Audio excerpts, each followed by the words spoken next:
Fala galera, tudo bom?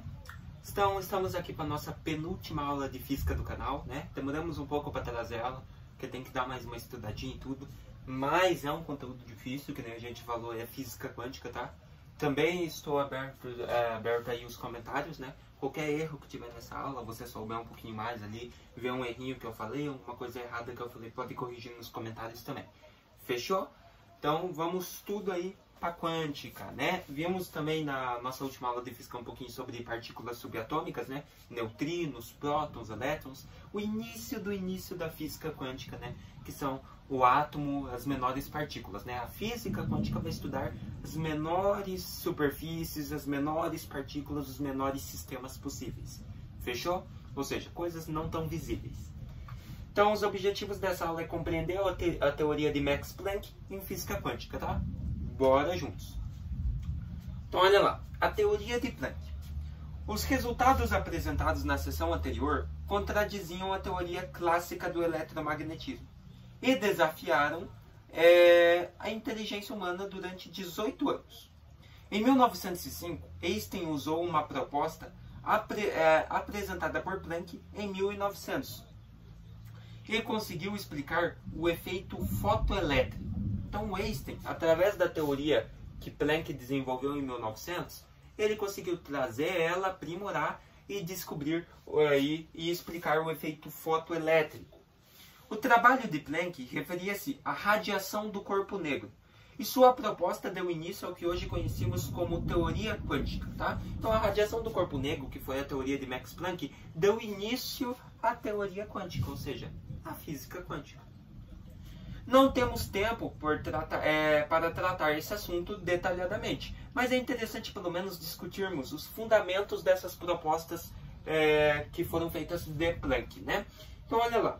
Um fato importante dessa história ocorreu por volta de 1800, quando um astrônomo inglês, Sir William Herschel, estava observando a decomposição da luz branca ao atravessar um prisma. Então você observa lá, temos luz branca, ela atravessa o prisma.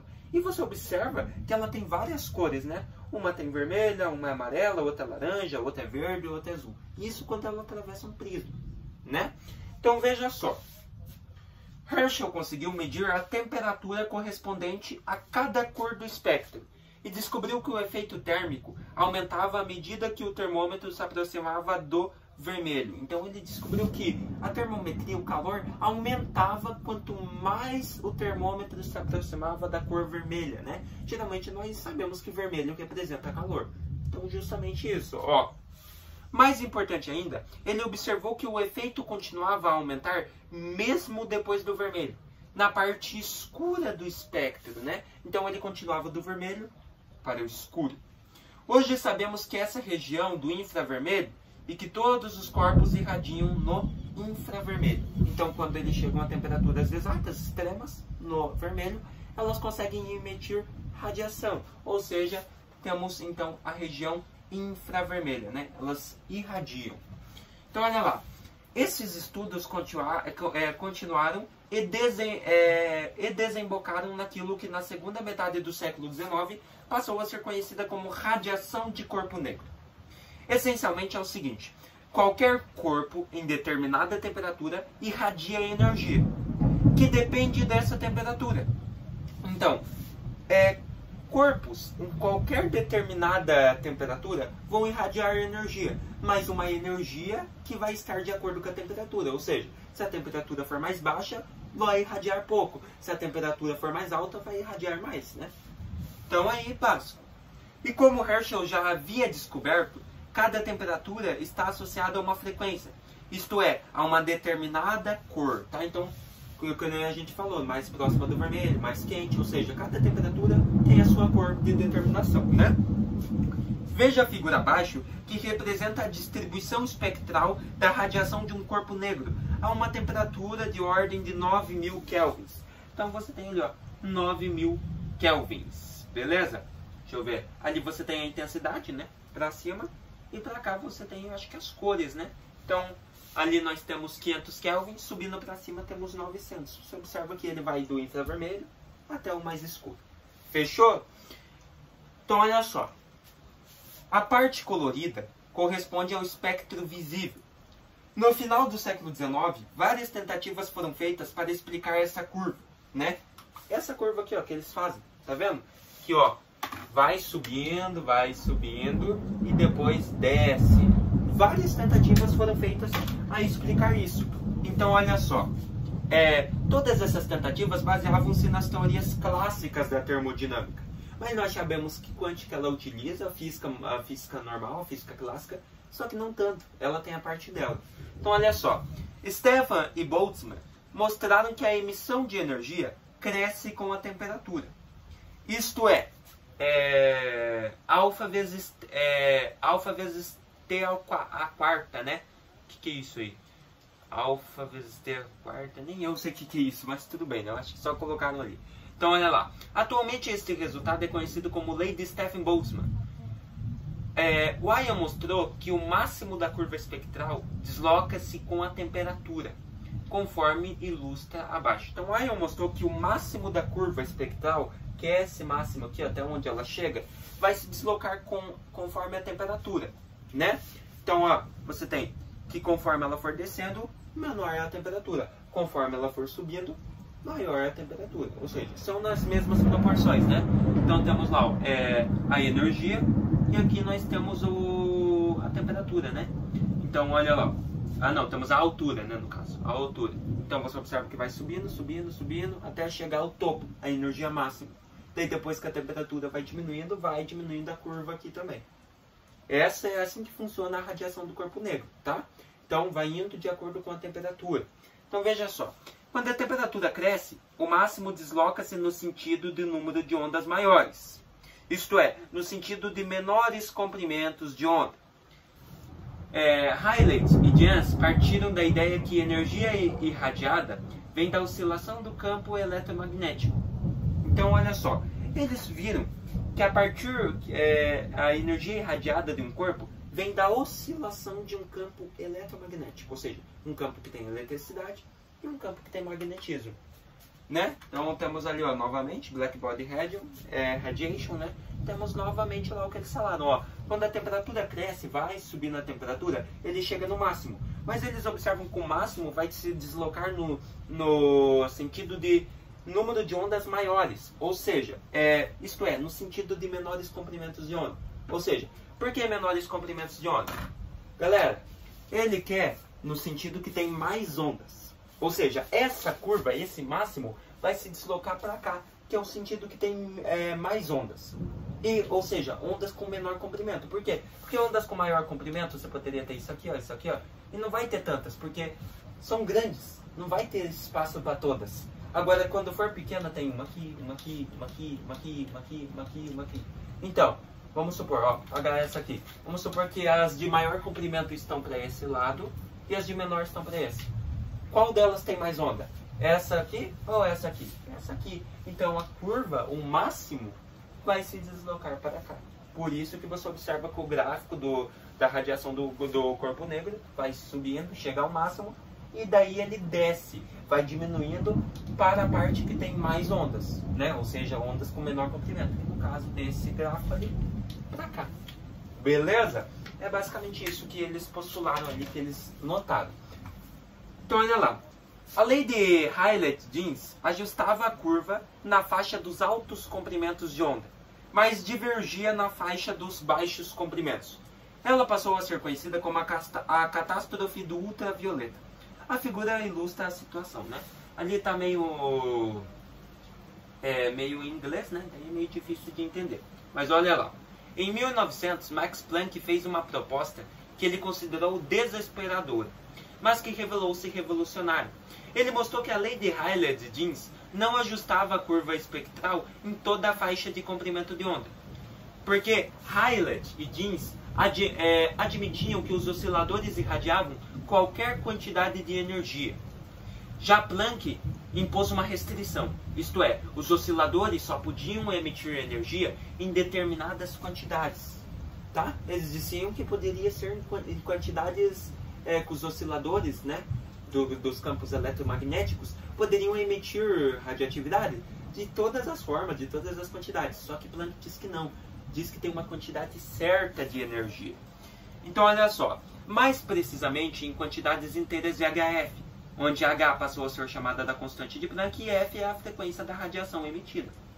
Esta suposição é hoje conhecida como quantização de energia, ou seja, a quantidade de energia necessária. Fechou? Em notação moderna nós temos que E é igual a NHF. Então, a partir dessa ideia, ele obteve uma expressão que ajustou completamente a curva espectral da radiação do corpo negro, né? E outra coisa, o Planck ajustava a quantização de energia, ele ajustou a curva da radiação do corpo negro tanto para baixo e tanto para cima. E a gente viu lá, ó, que Jeans, ele ajustava a faixa ele ajustava a faixa de radiação do corpo negro dos altos comprimentos de onda, ou seja, para lá. Mas agora, nas faixas de baixos comprimentos, ele não ajustava essa curva. Ficava muito para cá. Não tinha ajuste. Foi o que Max Planck fez. Através da teoria dele, ele ajustou a faixa, essa curva aqui, ó, de energia do corpo negro, tanto para cima, tanto para baixo. E ele impôs uma restrição também, que para isso existe uma quantidade de energia certa. Beleza? Então, olha só, constante de Planck, que foi o que apareceu naquela equação ali, HF. O que é H? A constante de Planck H é a constante usada para indicar a energia e a frequência das radiações eletromagnéticas, né? Então, a quantidade de energia necessária para que ocorra uma radiação eletromagnética, né? Então, olha só, ela apresenta o quanto, que é a quantidade de energia emitida em proporções muito pequenas. Então, por isso que eu falei, é a energia mínima máxima necessária. O que é a energia mínima máxima? A energia mínima que um corpo precisa atingir para emitir radiações. Trata-se de uma das constantes mais importantes da física quântica. Ó, constante de Planck, ela tem esse máximo de valor aqui, ó, 6,62, né, que eu arredondei ali, mas tem mais número, né? 6,6260715 vezes 10 a menos 34ª potência, e a unidade é metro quadrado vezes quilogramas por segundo. Essa é a constante de Planck, né? Geralmente nós arredondamos para 6,62, alguma coisa assim, tá? Mas a constante de Planck pode mudar? Sim. Esse número aqui é o máximo que algo pode atingir, né? Na verdade, o mínimo. O mínimo que algo é o mínimo do máximo, vamos dizer assim, né? É o máximo do mínimo. Ou seja, tem uma energia mínima, só que essa aqui é a máxima mínima. Ou seja, a energia máxima que um corpo precisa atingir para emitir radiação. Mas ela é mínima também, porque é um valor muito pequeno, tá? Então por isso que a gente diz que é a energia máxima da mínima. Fechou? Eu falei que é um pouquinho meio confuso, galera. Mas pode mudar aquele número? Claro que pode. Então veja só. Efeito fotoelétrico. O que é aquilo? Lembra que apareceu lá que, através da teoria de Planck, Einstein conseguiu explicar o efeito fotoelétrico? Mas o que é o efeito fotoelétrico? O efeito fotoelétrico é a emissão de elétrons por um material, geralmente metálico, quando exposto a uma radiação eletromagnética de frequência suficientemente alta, que depende do material, como por exemplo a radiação ultravioleta, tá? Então, efeito fotoelétrico é a emissão de elétrons por um material, geralmente um material metálico, né, que é aquele que possui mais propriedades para fazer ligações químicas, né, e perder elétrons, que a gente viu, você pode ver em qualquer coisa de química, né, geralmente em ligações iônicas, o metal perde o elétron, né, ele cede o elétron para o ânion, né, que daí no caso seria um ametal, mas ó, então o efeito fotoelétrico é a emissão de elétrons por um material, geralmente metálico, quando exposto a uma radiação eletromagnética de frequência alta. Fechou? Em 1905, Einstein propôs uma teoria simples e revolucionária para explicar o efeito fotoelétrico, a qual considera que a luz é constituída por partículas sem massa. Então ele diz que a luz é constituída por partículas pequenas também, por isso entra no estudo da quântica, só que são partículas sem massa, chamadas de fótons.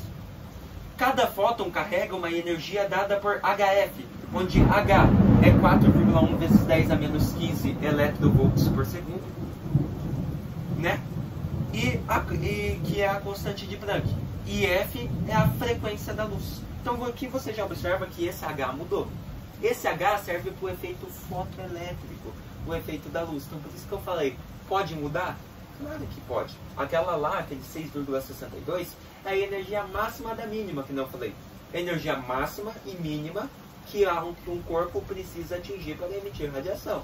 Mas os fótons podem ter um número menor que aquele, né?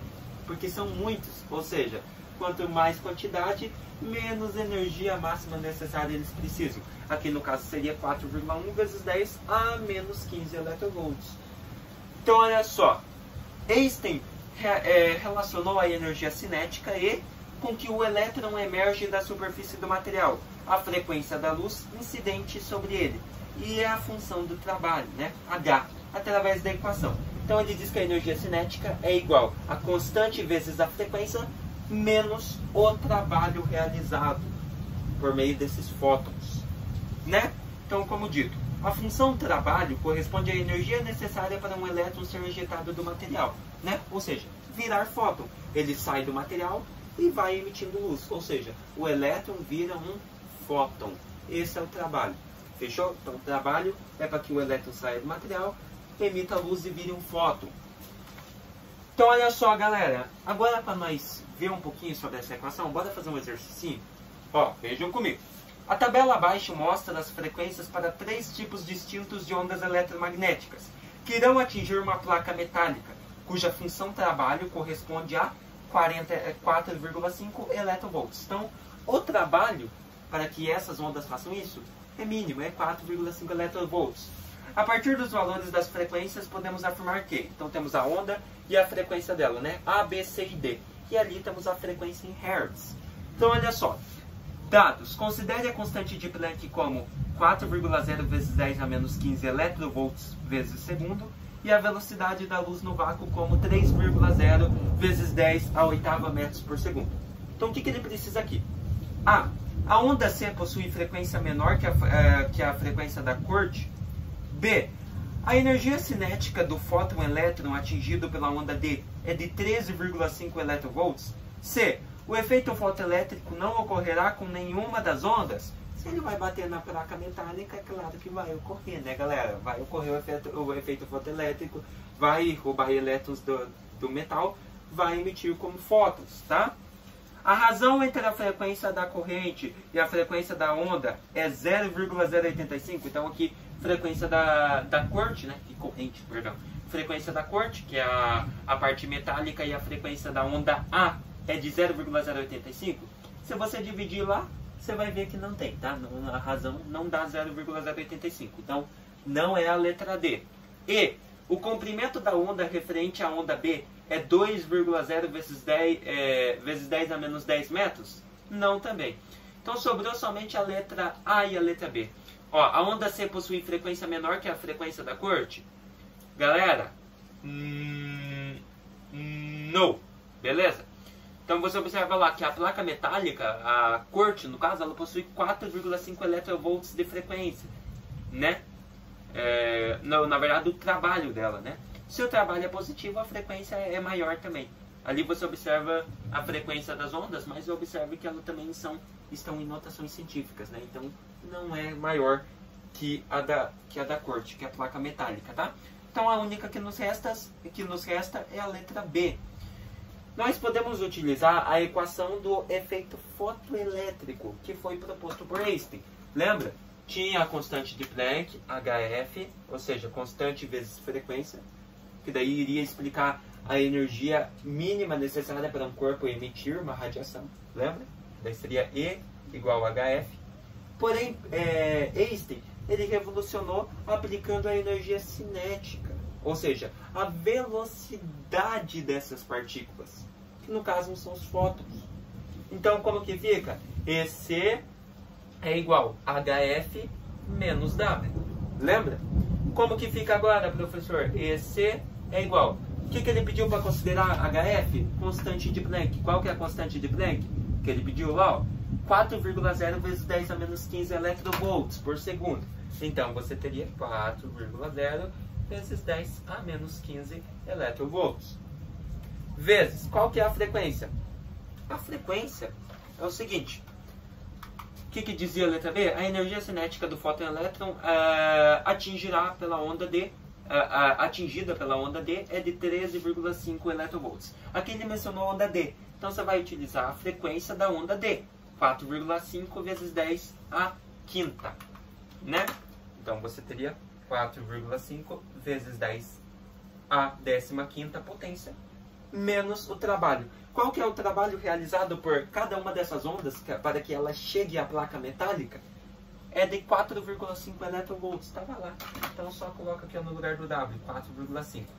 Observem que face agora. EC é igual. Primeiras potências aqui, ó. Você tem 4,0 vezes 4,5. Está lá no slide, vai te dar 18. Então, ó, 4,0, 4,5 já foi. 10 na menos 15, 10 na 15ª. Ó, observem que multiplicação de mesma base soma os expoentes. Você tem menos 15 mais o outro aqui que é 15. Ou seja, devo 15, pago 15, 0. Sumiu as potências. Então, já era. E resta só o menos 4,5, que é do trabalho, né? Que é realizado por essas ondas eletromagnéticas para que elas cheguem na placa metálica.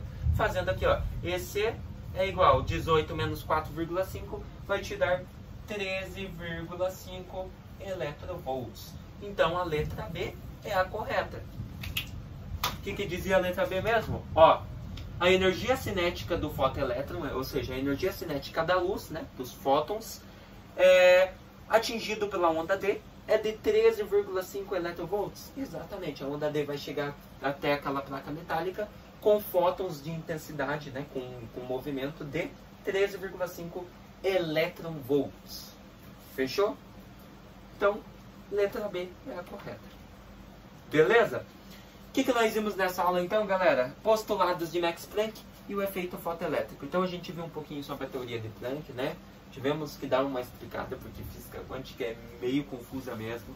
Eu sei, até eu saí dessa aula aqui assim, ó. O que é isso aqui que eu acabei de explicar? Pode, com certeza deve ter alguma coisinha errada, se você ver também, pode corrigir também, que nem eu falei, tá bom? Mas eu tentei ao máximo explicar aqui um pouquinho e utilizamos até a equação proposta por Einstein, né? Claro que de forma simples, existem exercícios bem mais complexos. Quântica é difícil, galera, tá? Não tem como você falar que é fácil, porque não é fácil, tá bom? É difícil. Então, na próxima aula vai ser a nossa última aula de física. Eu vou demorar um pouquinho para trazer também, né? Talvez que dava mais pro final do ano. Mas a gente vai falar um pouquinho sobre física moderna, que já entra em uma parte mais do espaço, né, sideral, e é um pouquinho mais difícil também. Falando sobre relatividade geral, relatividade restrita, tá? Vou tentar estudar o máximo para trazer o maior detalhe possível aí dessa parte de física moderna para vocês, tá?